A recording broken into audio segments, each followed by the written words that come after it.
Well, welcome everybody. It's great to see so many of you here for this Powering Intelligence, AI and the Drive for Sustainability. If that's not what you're here to talk about, you can leave now. But that's what we're here to talk about. I'm Anne Trefethen, and I'm going to be chairing the panel this evening. As we know, AI is having a big impact on many areas of life. It's having an impact on how we might improve our sustainability, but it's also having an impact on, with data centres and the like, on sustainability and all related aspects too. So tonight we'll be hearing from three panellists, Dr. Yifan Fan, who's a senior researcher in digitalisation, the circular economy and net zero energy programme. And she will be talking about the AI climate impacts depend on how AI is developed, used and governed. So we're going to be talking about the technology, the governance, the policies, and we'd love to hear from you about some of the things, questions you might have in due course. And we will be hearing from Dr. Felippa Amanta, who's a DPhil student in the Environmental Change Institute, who'll be talking about the impacts of digitalised daily life on human behaviour and can digital technologies help sustainable consumption. And then finally, we'll hear from Dr. Kevin Grecksch, who's an Associate Professor of Water and Environmental Governance in the School of Geography and Environment, who will be talking about water use of AI data centres. How can we facilitate more integrated thinking and better policy responses to address water supply demands by new data centres? And this is something we hear a lot about. The more AI we're using, the more data centres we need. And the data centres use resources. So it'd be great to, first of all, we're going to hear from our three panellists. They're each going to give a short presentation, and then we will be seated at the front and have a conversation about those presentations. Then we would welcome your questions and input. We'd like this to be an open discussion on this topic. So with that, I'm going to invite, first of all, Felippa to come up to speak.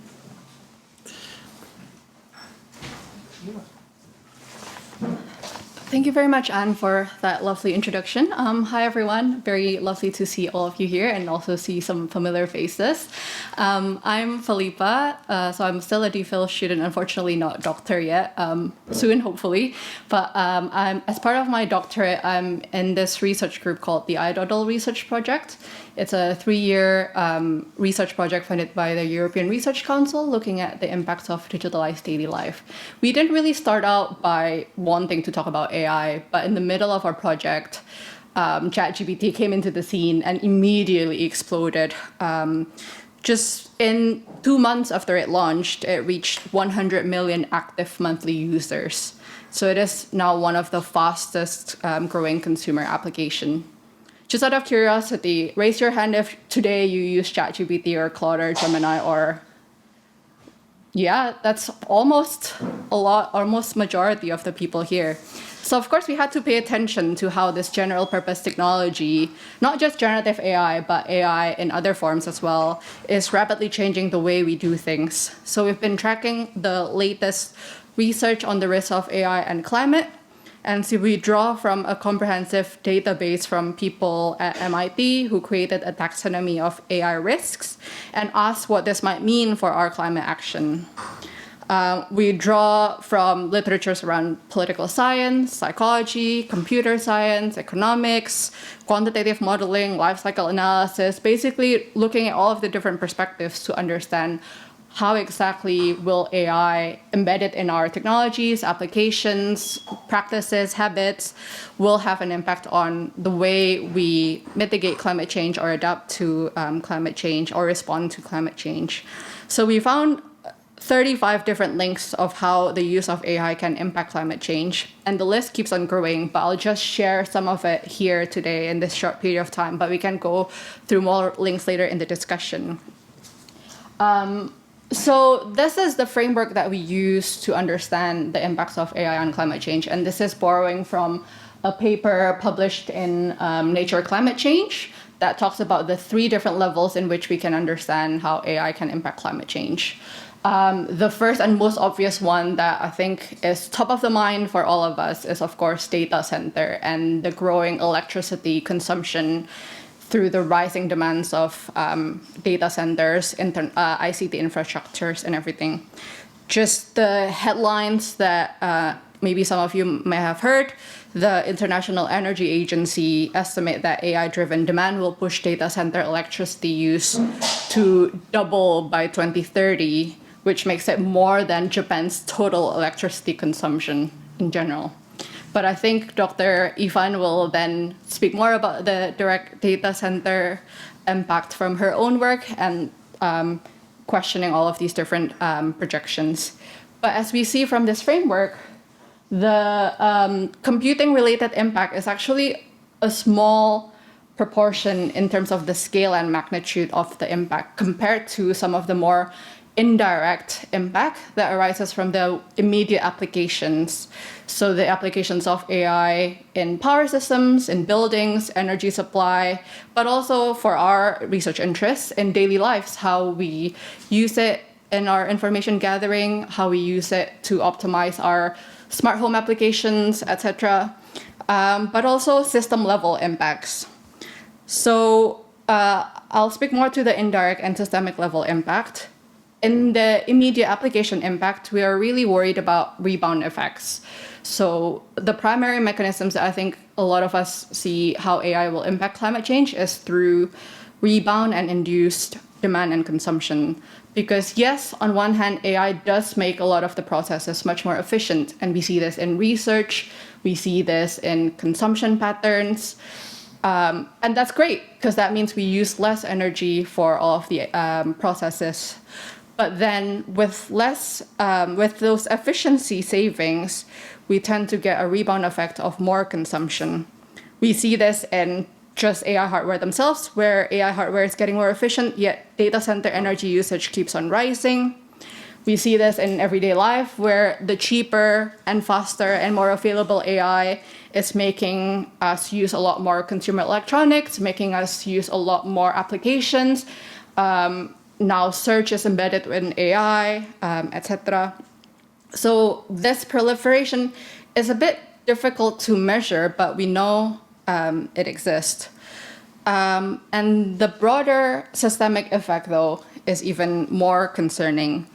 There's a lot of systemic effects, but I'll probably focus on one aspect, which is the impact of AI on information ecosystem. And I'll start with this picture.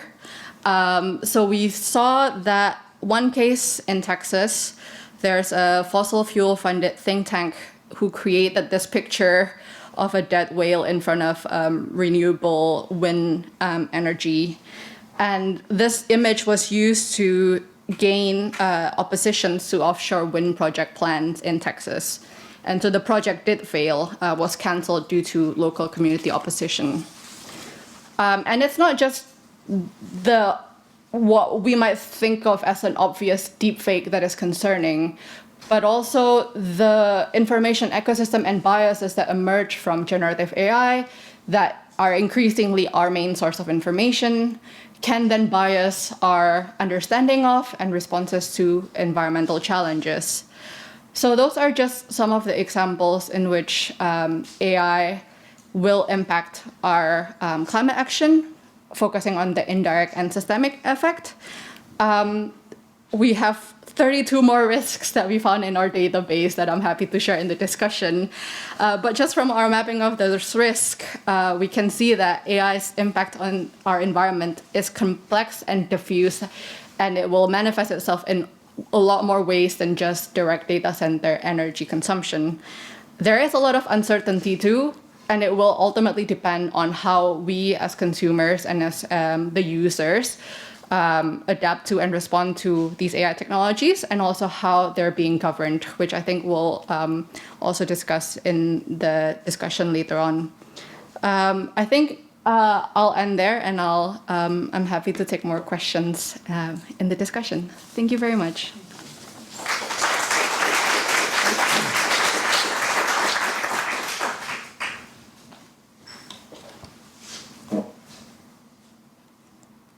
Yep. Good evening. Pleasure to be here today. I'm Ivan, and a bit about myself. My work looked at how AI or digitalization shape the progress towards climate targets. So whether it is hurting it or helping it. So I will start my opening remark with a question. Is AI a climate solution or a climate risk? Any of you think that it is climate risk? Please raise up your hand. Yeah, thank you for the answer. So I think that there is no single definitive answer to these questions. The debate is polarized. It depends on the perspective that you are looking at. So those who are looking more from the infrastructures and environments lens, they will emphasize that those infrastructures are consuming materials, energy, and water.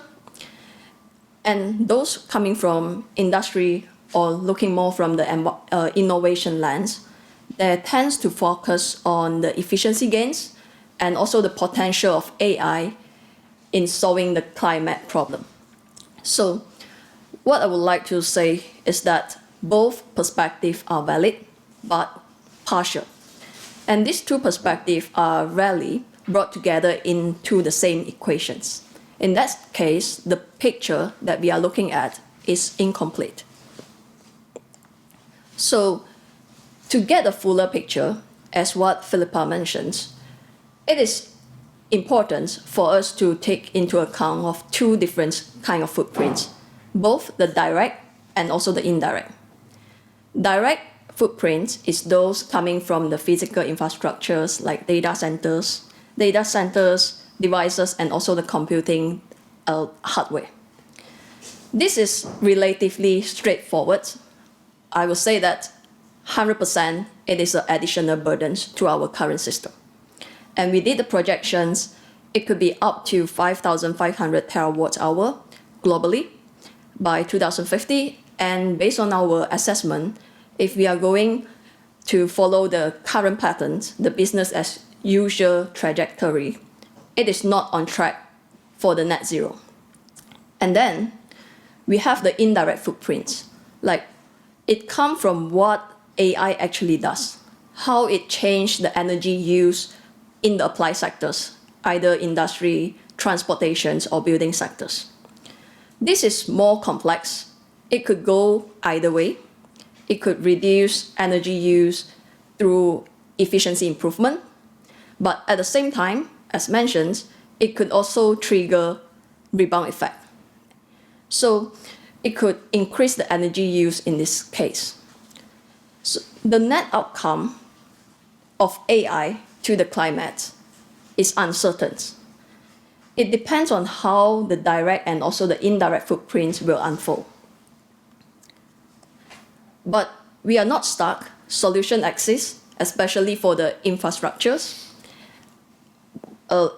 Among these different kind of solutions, clean energy or renewable energy transitions is particularly helpful if we are looking from the climate change perspective. But the implementations remain a challenge, and the pace is still lacking behind what we need. And then we have another side of the story, which is AI is a solution. I do not deny this potential. It is true. AI can support different kind of activity or climate strategies, mitigation strategies, especially renewable energy transitions. And based on our work, it suggests that it is true, AI could help to reduce net energy use up to 23%. But what I would like to emphasize here is that the opposite directions is equally possible. It could also include the net energy use by 27%. And the net energy use that we show here is after considering what needed to be consumed by the data centers and the network infrastructures. So The directions is depend on how it will be steered. So I will stop here by highlighting that, yes, AI could be a climate or sustainability solutions, but not by the default setting. These conditions need to be made, including the first one, which is mitigation strategies need to embed within the ICT sectors so that the emissions of the data centers could be mitigated. And then the second is the applications need to be directed toward greater social value, which means currently we are more like scaling the consumptions than scaling the AI applications with a clear benefit to the climate and to the society. And then rebound effect is also the aspect that need to be actively managed. And personally, I think that this is less a technical questions or problem. To meet these conditions, it depends on effective governance. Thank you, and I look forward to the further discussions. Yeah, okay, perfect. My presentation is this. It's all about water. Well, remember, it's the stuff that sustains us. Nothing else is important, actually. We often forget this. So my argument is a little bit as well that water consumption of AI data centers, or in the greater context of AI, is often the forgotten resource. But let me just say as well, so as you know, I'm based in the School of Geography and the Environment. I focus a lot on drought and water scarcity in the UK. That's one of my kind of like big topics, and then the obvious kind of like pollution scandal as well that we are dealing with. Let me start with a little metaphor with an image. So the way that I always see AI and sustainability is, I imagine a family that sits at the dinner table. Daddy's not home yet, but the mother and the two children who are maybe they're teenagers, and they discuss, okay, we need to save a little bit, holiday at home. The children are a little bit like, yeah, but the climate, etc. And then daddy comes home and says, oh, I just bought us a new SUV. That's how I see AI, basically. It just came upon us. So I have 3 points that I would like to make, and I start with water and then basically fan out a little bit with my argument. So what is the issue with AI and water? Well, it's very simple. The primary issue is we need water to cool down the servers, and we need lots of it. Why? Well, anyone who's got a laptop computer knows there's a fan, so your computer runs hot or warm, so it needs to be cooled down. Just think of thousands of those. So you need water. That's the primary kind of like purpose of water in AI data, or in data centers generally speaking, not just for AI. We use fresh water predominantly. Most of it evaporates as it cools down. The rest is obviously warmer than it was when we took it out of whatever source it is, whether it's groundwater, whether it's a river, or from the tap, so to speak. So obviously, once you put it back into into a water body, it's hot, with consequences for aquatic life. That's one use. The other use is for electricity. So what if that electricity that you use to power the AI data center comes from hydropower? So that's the secondary one. I can highlight a few numbers. So there's a very, you have to look for it, but there is a report by the UK government on AI and water use. And they say, for example, the daily water kind of like for an average 100 megawatt data center is about 2 million liters. So that's roughly 1 Olympic-sized swimming pool per day. And then I give you another one. The Google water consumption in 2022 was 19.5 million cubic meters. So that's about 8 swimming pools, no Olympic-sized swimming pools. So again, quite a substantial amount. There are technologies, and if you're interested, you can read about them. And I know that some of the data center operators, they are using technologies that are not using fresh water, but kind of like in a closed loop circle. And we're seeing this more and more. But obviously, using fresh water is still the cheapest option. That's as simple as it is. That's the first kind of like point around AI and water. The second one is AI, sustainability, and let's call it politics. I remember the Prime Minister announcing that South Oxfordshire is to be an AI growth area. And I said, wow, fantastic. Where's that water going to come from to cool down all those servers?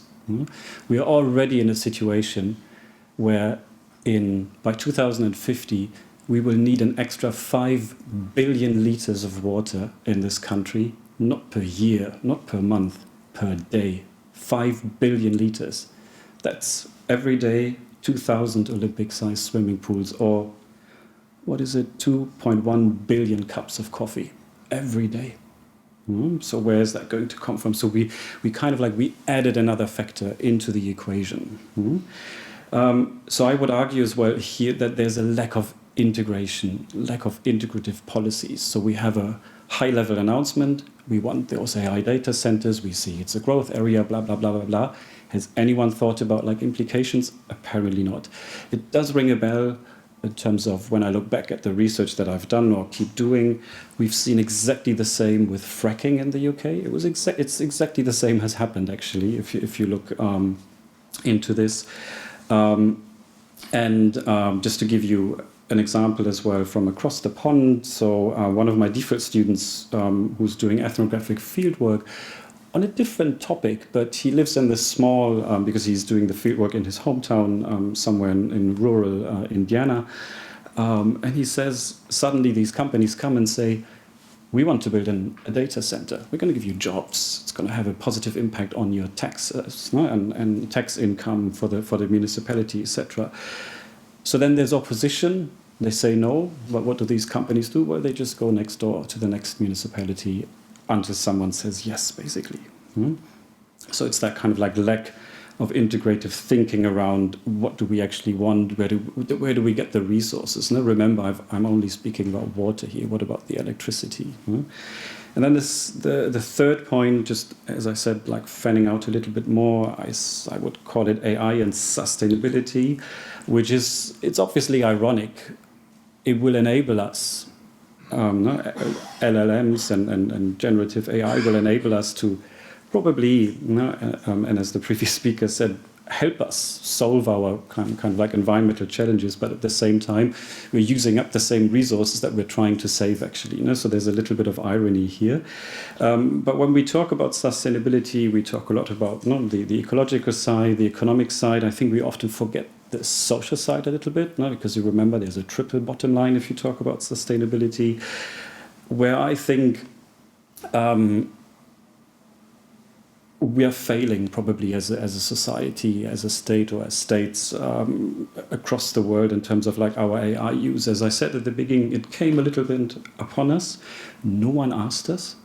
I still say that the day the email came through at the university that we now all have unlimited access to ChatGPT, I would still say I felt shocked, to be honest, because I can't remember any emails, or maybe I've missed them because we do get a lot of them, where this was discussed, how we wanted, whether we wanted, and so on. So now we have to deal with it. There is no way back. I'm not a romantic here, basically.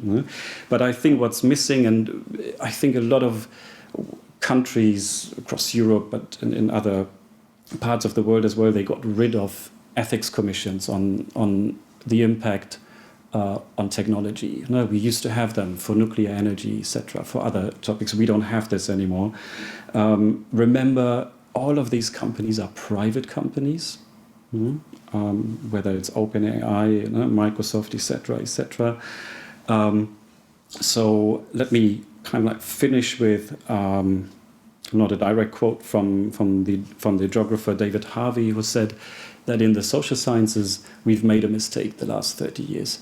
We've asked a lot how, but we need to go back to asking why. Thank you. Thank you. Those were really interesting and provocative talks. And one of the things that struck me in all three is that one of the places I think it's very difficult to be able to, just thinking about your presentation about the two sides, and one of the difficulties in the argument is actually having data that we can, an evidence base for both directions. And what do you think we should be doing about ensuring that we are getting that evidence base? What do we need to, is it a matter of policies, or are there ways in which we need to have legislation on the AI companies or on institutions? How are we going to build up that evidence base that can tell us, is this beneficial, or actually is this really a negative thing? Thank you. Yes, I agree. I think it is in major ways a policy issue. And I think there's a lot of policy development in that area in particular. But unfortunately, the current policy landscape is still very much limited to the direct energy only. So in a lot of different regulatory states, and they are starting to think about requiring companies to disclose their emissions and their energy use, which is a good thing. But not a lot of policy discussion has been had on the indirect and thinking about the enabling effect that AI has on efficiency, but also on rebound. But that is also a challenge for a lot of the researchers as well in coming up in the methods to measure these rebound effects, because it is a big uncertainty that really depends on consumer behavior, on like social structures, on like context. It's not as direct as measuring energy consumption that you can, basically the companies know already. So it is both a measurement challenge and a policy challenge. But I think to add to those two aspects, I also want to maybe consider the power and agency that consumers have. I think we are not, yes, I completely agree with Kevin in that these AI is sort of like shoved on us. But consumers also have agency to resist or to call for digital companies to be more transparent about their emission, which I think is currently happening because we see all of the news headlines that are criticizing all of their electricity consumption, and they started to publish reports on emissions, etc. And I think there is an opportunity for consumers, for everyday citizens to also call for change in that regard. Yeah. Can I just follow up before, just on that, that agency that each of us has. So, you know, we were taught when we leave the room to switch the light off. What should we be saying to ourselves about our use of ChatGPT or other tools? Yes, very, very interesting question, and one that I am also very interested to hear if people have tips on this. But I think AI literacy is a huge part of this because we are only familiar with generative AI, but there's a lot of research actually being done on the different types of AI, what they're good at, how much energy each task consume, how much energy each prompt consume. So, for example, we know that the energy it takes to ask ChatGPT to summarize a text, for example, is orders of magnitude different than if you ask it to generate a picture, which is much more intensive. So knowing things like that can help us be wiser about our AI use. We can also be mindful that there are still non-AI options that we can use as well. And so yes, knowing this, what AI is good for and what it's not good for, what are the energy implications for it, I think can help us feel more in control and more empowered in our AI use. Yeah, I mean, coming back to the evidence base, I think just speaking for water, it gets more difficult because the companies somehow all went a little incommunicado recently. For example, personally, I established some relationships which then went completely quiet as the criticism basically increased. And then basically invert function is their communications went silent. So it's pressure probably from the media that lets us know. It's the big headlines. I mean, we know one of my students who works on this topic for his dissertation, he told me that Microsoft basically fired all its water people recently, and they're not rehiring. At the same time, they're also reopening an old nuclear power plant because they need that kind of like amount of electricity. And then in terms of being mindful of our use, there's a wonderful article, or there was one a couple of months ago in The Guardian, where a researcher had exclusive access to the ChatGPT logs of a couple of students. So you looked at the whole term, what they were basically searching, etc., etc., and if that's really helpful. It's very eye-opening. I highly recommend reading it because, I mean, apart from the trivia stuff, how do I fry an egg? His conclusion was that the amount of time those students spent asking ChatGPT to refine their essays, etc., probably they could have done it by themselves in less time. So AI literacy is really important. Yep. Yeah. Yeah, so talking about the evidence is actually the challenge that we are facing when we are trying to model the potential and also the risk of the AI. So in our study, we assessed like around 40 different AI applications, those with evidence, but then there are still a lot of AI applications without any documentations, whether it is good for the environment or not. And it's quite interesting when we refer to the industry reports for those evidence. Almost all of the reports are saying that AI is like brilliant. It's like reducing the GHG emission and so on. But if we refer to some of the research article coming from independent researcher, we will get a different insight from it. So this is how we do our modeling. And I think us as a researcher could do more on this by assessing the different impact from those AI applications. And I think transparency from the data center operator is also quite important. Like currently we are pushing for transparency, but the information that we are asking for is the, for example, energy efficiency of it. What are the carbon intensity that they use to support the electricity? And I think what is missing here is what kind of activity are the data centers supporting? Is it for like social media? Is it for healthcare system? Like it make a difference for us to judge the data centers. Currently, the framework is more like if you are having a high energy efficiency, you are a good data center, but it is not the case if you are looking on the social benefits that the data center are going to bring for us. Yeah.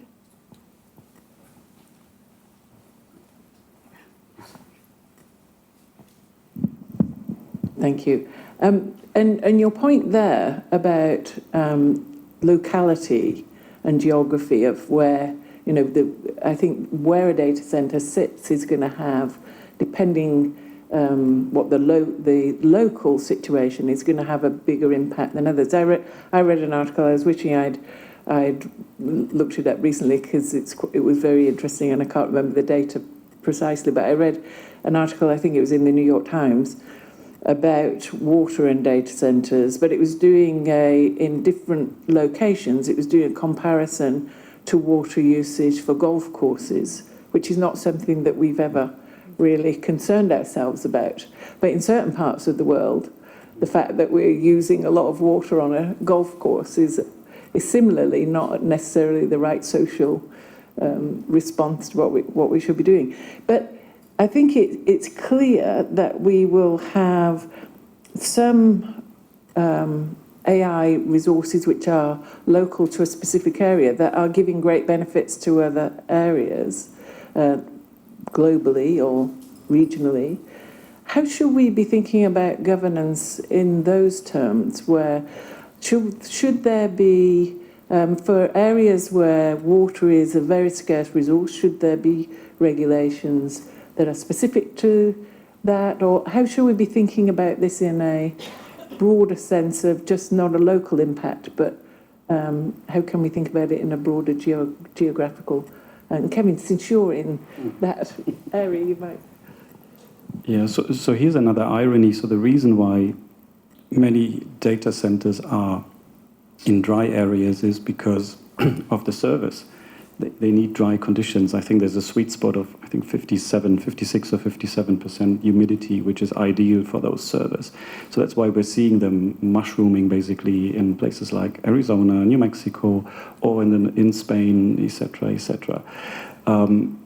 That's one factor. That's why they are there, because ideal conditions. But obviously it exacerbates a problem that's already there, because typically these are water scarce areas. The second thing, or another factor for data centers, is proximity. So to my knowledge, a lot of data centers in the UK are in Slough. Why? Because it's close to Heathrow. And it's close to the City of London. You have to imagine, we're talking millions or probably billions, if not more, that are basically moved around across the financial world. That every probably nanosecond counts. So you can't have that data center in Scotland. You need that close to the kind of like central node, basically, or node of that place. It's a complicated situation as well legally, depending what water rights are prevalent as well. So again, taking the case of the US, where you have that split between the East and the West. So if you go into the West of the United States, you have what's called prior appropriation. So that's first in time, first in right. So whoever was first has a superior water right, and they can do what they want with it. And they can divert it. And what we see now, for example, is farmers along the Colorado River Basin selling their water rights to companies who then divert that water away towards communities and towards data centers. And that's obviously not an ideal situation. So it's regulation, but it's probably regulation because there's not going to be any legal change anytime soon around that situation. Yeah, I think there's one challenge here. Like, if we are able to optimize these kind of data center locations globally, we can definitely do better. Mm-hmm. For example, we can place the data centers to a country which is rich in renewable energy sources, but then yet to be developed. And that in that case, we can have the investments to help with the transition as well. But the challenge here is data center is increasingly seen as a critical infrastructures, and country would like to have it in their own border, between their own border. And I think that is the challenge why we could not do better than what we wish, because we are limited by that kind of boundary. Yeah, that's a really good point about sovereign capability. Yeah. Can I just quickly add on to this? So this is the thing. So AI data centers in the UK have been classified as national, what is a significant infrastructure. So they are on par with public water supply. Need I say more? I'll probably also maybe add a different scale of governance in that might address the indirect and systemic, because the challenges of the direct regional local policies have been mentioned, but I think there's also a need for international governance mechanisms to address some of the more indirect and systemic effects, and there are efforts to doing this. Like, we've had a couple of different AI summits now moving from countries to countries, not globally, but involving a lot of different countries coming together. There's also now an international scientific panel on AI that's still in trying to gather evidence for it, so not yet in terms of governance mechanism. But we can potentially think now of ways in which we can draw lessons from maybe the COP processes to think of similar international governance mechanisms in that countries can cooperate to draw clear boundaries and red lines for what is acceptable and what is not acceptable for the use of AI on top of the energy usage, but things like cybersecurity issues, things like data privacy issues, things like thinking about information ecosystems, transparency of the use of AI systems. So I think this has to be solved in an international level. It will be very challenging. I don't have the answer to how, but I think there's hopefully progress in that level as well. So I'm going to ask just one last question and then we'll need to wrap up, and you just keep your answers to this brief. And that is, if we were to reconvene here in 2036, in 10 years' time, what would success look like?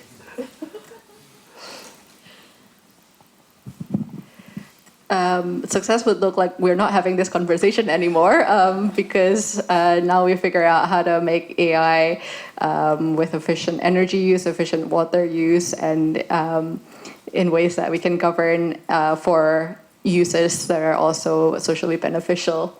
That will be a success. Building on this, we would have strong safeguards against the misuse of AI, especially in the context of like using them in arms and weapons. In my case, I hope what we model for the best case scenarios are going to happen, which means we are able to use AI to reduce the emissions and the energy use from it. Great. Well, I've just realised I was supposed to, before we went to the audience, I was supposed to thank you. Apologies. But thank you very much. It's been a fascinating conversation. I think, I suspect if we come back in 10 years' time, we may still be having conversations, but not the same one. So, but can we thank our panel for their contributions tonight?